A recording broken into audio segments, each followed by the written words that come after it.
Some highly successful people cold plunge, some work out, some read books, but they don't all follow the same morning routine. The only thing that I have ever seen in common with all highly successful people is they don't wake up late. I'm not saying that they wake up at 4 o'clock, 5 o'clock in the morning, but they're not sleeping in. They are waking up passionate and ready to crush their day. Stay tuned for next week's video where I'm going to be documenting myself and how I wake up every single morning at 5:15. Every morning routine video that you've watched talks about setting multiple alarms or putting your phone in another room, but we're not going to be talking about any of that here. Instead, we're going to start with the most important word in the title of this video.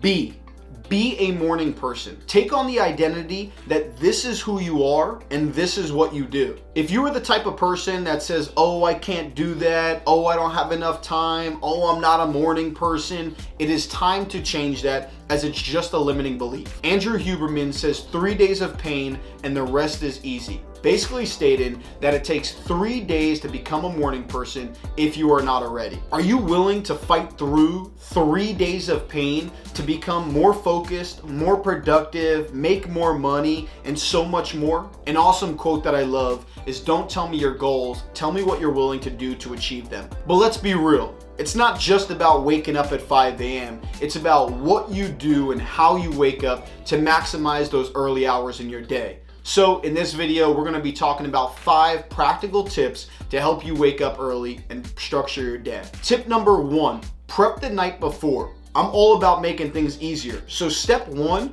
actually starts the night before. If you're waking up in the morning and things are feeling chaotic, it probably means that you're trying to figure out things as you go. Lay out your clothes, set your intention, and create a to-do list. One of my favorite methods is mapping out your top 3 priorities. This way you understand exactly what you're focused on and exactly the biggest things that are going to help you move your life forward. Trust me, your morning self is going to thank your nighttime self. Tip number 2, gradually adjust your wake up time. If you want to wake up earlier, don't go from 8 a.m. to 5 a.m. as studies show that increasing by hour-long increments actually leads you to be less successful. So increasing it or decreasing your wake up time by about 15 to 30 minutes will prevent you from burning out and make you a lot more likely to actually stick to the morning routine. Tip number 3, create a morning routine that you actually look forward to. What motivates you to get out of bed? What is it that lights you up or that you go to bed thinking about?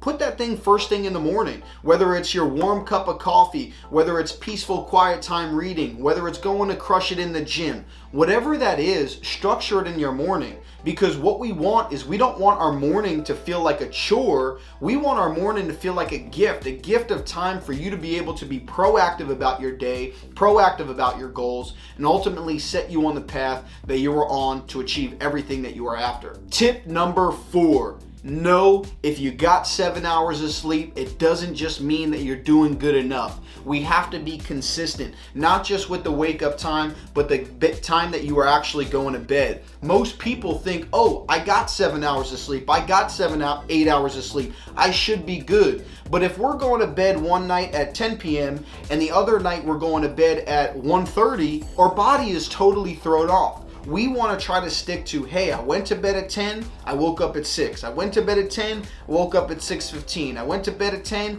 I got up at 6 again. That is going to allow you to get locked into a flow, locked into a rhythm, but also we need to protect ourselves on the weekend. If you were trying to stay focused, if you were trying to stay productive during the week, you waking up at 6 is awesome for the first week, but if over the weekend you stay out till 1 o'clock, 2 o'clock, then you're sleeping till 10, 11, 12, I promise you, you will probably struggle Monday and Tuesday, either 1, falling asleep Sunday night, or 2, even wanting to get up to your alarm Monday and Tuesday morning. So find consistency and follow the plan. Tip number 5, and the last one that I have, use light and movement to fuel your mornings. It is crazy how when we're laying in our bed and it's warm and it's cozy, we have 1,000 thoughts going through our mind of why we should stay in bed. But the moment you get up and you put your feet on the ground, we forget about all of them, right? We're up and we're moving.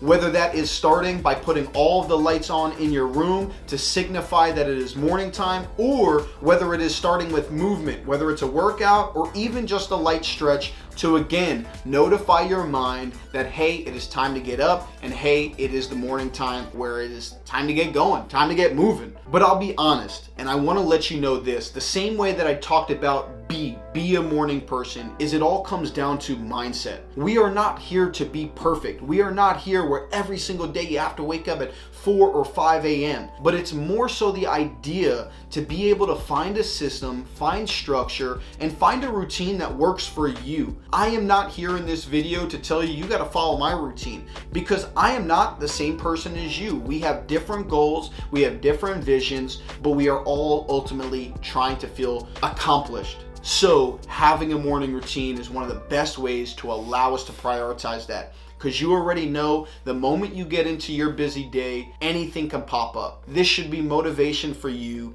to say, hey, let me use the first 2 hours, let me use the first 3 hours before I start my day for me time. Time to work out, time to read, time to learn a new skill, or time to just decompress, right? Or plan your day so that you don't have to just wake up, just go to work, and just come home from work. All right, find your flow, find what works best for you. Thank you so much for taking the time to watch this video. I hope these 5 tips can help you on your journey of creating a morning and even an evening routine, as we talked about setting ourselves up for success. If you have any questions or if you have any challenges, please feel free to comment them down below. But if not, hit the subscribe button, hit the like button, and I hope to see you in the next video. See you soon.